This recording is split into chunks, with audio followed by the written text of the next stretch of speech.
Cyber জালিয়াতি কাণ্ডে মোট ৬ জনকে গ্রেপ্তার করল বারাসাত জেলা পুলিশ। এদের কাছ থেকে মোট ৪২টি মোবাইল, 2টো ল্যাপটপ, একটা ডেস্কটপ উদ্ধার করা হয়েছে। এদের মধ্যে 3জন পুরুষ ও 3জন মহিলা। বারাসাত স্টার মলের উল্টো দিকে অফিস করে সাধারণ মানুষকে ফোন করে তাদের কাছ থেকে টাকা হাতিয়ে নেওয়ার চক্র চালাতো এরা। আজ এদের সকলকেই বারাসাত জেলা আদালতে তোলা হবে। আজ দুপুর 1:30 নাগাদের সেই ছবি তুলে ধরলাম আমাদের ক্যামেরায়।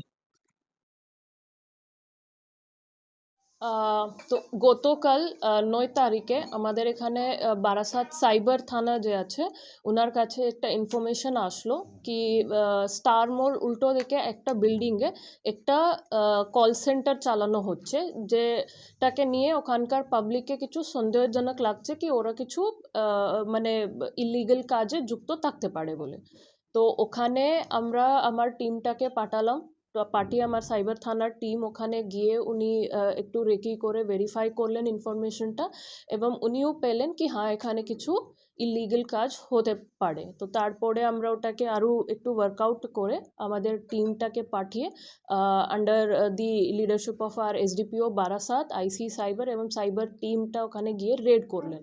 তো রেড করার পরে ওখানে দেখা গেল কি ওখানে মোট 34 লোক যে আছে এমপ্লয়িজ কাজ করছেন, এবং ওনার কাছে অনেকটা যে আপনারা এখানে দেখছেন অনেকটা ফোনগুলো রয়েছে, অনেকটাই কিপ্যাড ফোনস যেগুলো আজকাল বেশি ব্যবহার হয় না, কিন্তু ওনার কাছে বেশি ওই রকমেরটাই ফোন আছে, কিছু স্মার্টফোনসও আছে, ওখানে ল্যাপটপ এবং কম্পিউটার দেখা যাচ্ছে, ওদের ডায়েরিগুলো আছে সমস্ত।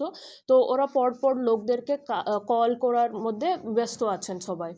তো ওদেরকে তারপরে রেড হওয়ার পরে আমাদের সবাই এমপ্লয়িজকে আমরা জিজ্ঞাসাবাদ করলাম, সবাইয়ের ইনকোয়ারি করার পরে জানা গেল কি ওরা ডেলি বেসিসে এই কাজই করতেন, কি ওনারা সবাইকে ফোন করে করে এখানে আপনি দেখছেন র্যান্ডম নাম্বারগুলো ধরে এবং শুধু লাস্ট 2 ডিজিট চেঞ্জ করতে যাবেন। তো দ্যাট ইজ হাউ পরপর সিরিজ নাম্বারে উনি মানে পেয়ে যাচ্ছেন। তো ওইগুলোটাকে এভাবে লিখে প্রিন্ট করে এক একটা করে উনি কল করে এরা লোন অফার করে, এদের মোডাস অপারেন্ডি আছে, এরা লোন দেবেন বলে লোকদেরকে ফোন করে, এবং যারা লোনের জন্য ইন্টারেস্ট দেখায় কি হ্যাঁ আমাদেরকে লোন দরকার আছে, হোম লোন থাক বা বিজনেস লোন থাক, যে কোনো টাইপ অফ লোন, তো ওদেরকে এরা বিভিন্ন মানে প্রসিজার নামে করে টাকা নিতেন ওদের কাছ থেকে, ছোট টাকা করে over a period of time অনেকটাই টাকার ফ্রডটা ইনি করতেন।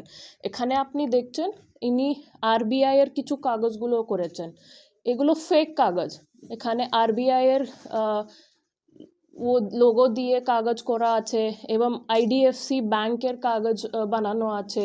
তো এরকমের বিভিন্ন কাগজগুলো এরা লোকদেরকে দেখাতেন। তো মানে through out the procedure of loan obtaining, তো এক একটা স্টেপে এক একটা কারণে করে ইনি লোকের কাছ থেকে টাকা ডিমান্ড করতেন, এবং ওই টাকাটা ইনি কিছু ইনারটা একটা বড় সিন্ডিকেট মতন আছে, যে ওখানে এরা মিউল অ্যাকাউন্টস যেটাকে আমরা বলি, মানে এরা বিভিন্ন সামান্য লোকজন কাছে মিথ্যে কথা বলে ওদেরকে ভুল বুঝিয়ে ওনার অ্যাকাউন্টটা ভাড়াতে নেয়, ওনার শুধু ব্যাংক অ্যাকাউন্ট ভাড়াতে নেয়। ওই ব্যাংক অ্যাকাউন্টে এরা সাধারণ পাবলিককে যারকে ইনি ফ্রড করেন ওনার টাকাটা প্রথমে ওই অ্যাকাউন্টে ঢুকায়, যে হ্যাঁ আগে থেকে ওটাকে ভাড়া নেওয়া থাকে, তো ওদেরকে ভুল বুঝে এরা ভাড়া নেয়। তো ওই অ্যাকাউন্টে এরা প্রথমে টাকা ঢুকায়, তারপরে এরা মাল্টিপল অ্যাকাউন্টসে ওই টাকাটাকে হপিং করায়, মানে ওই অ্যাকাউন্ট হপ হয়, তো বিভিন্ন অ্যাকাউন্ট থ্রু হয়, তারপরে ইনি এন্ডে ইনার কোনো একটা অ্যাকাউন্টে ওইটাকে নিয়ে তারপরে এটিএম থেকে বা ব্যাংক থেকে উইথড্র করে নেয়। তো this is their modus operandi, এইভাবে ইনি করতেন। তো এটাকে চালাতে গেলে এরা এখানে স্টার মলের উল্টো দিকে যে বিল্ডিং আছে ওখানকার ওনার সাথে রেন্ট এগ্রিমেন্ট করেছেন। গত 2 বছর থেকে ওনার রেন্ট এগ্রিমেন্ট এখানে দেখা যাচ্ছে, তাহলে অতদিন ধরে এরা মানে চলাতেন, এটা ওখানে চলছিল। ওইটা ছাড়া এদের ডায়েরিগুলো আমরা পেয়েছি যেখানে পুরো ইনার স্ক্রিপ্টটা লেখা আছে, মানে যেভাবে ইনি কাস্টমার সাথে কথা বলতেন ওইগুলোটা সবকটাই মানে স্ক্রিপ্ট হিসাবে লেখা আছে, ফোন করে কি বলতে হবে, ওরা যদি এই কোয়েশ্চেন মানে করলে কাস্টমার তাহলে ওটাকে কিভাবে জবাব দিতে হয়, ওই সবটাও আছে।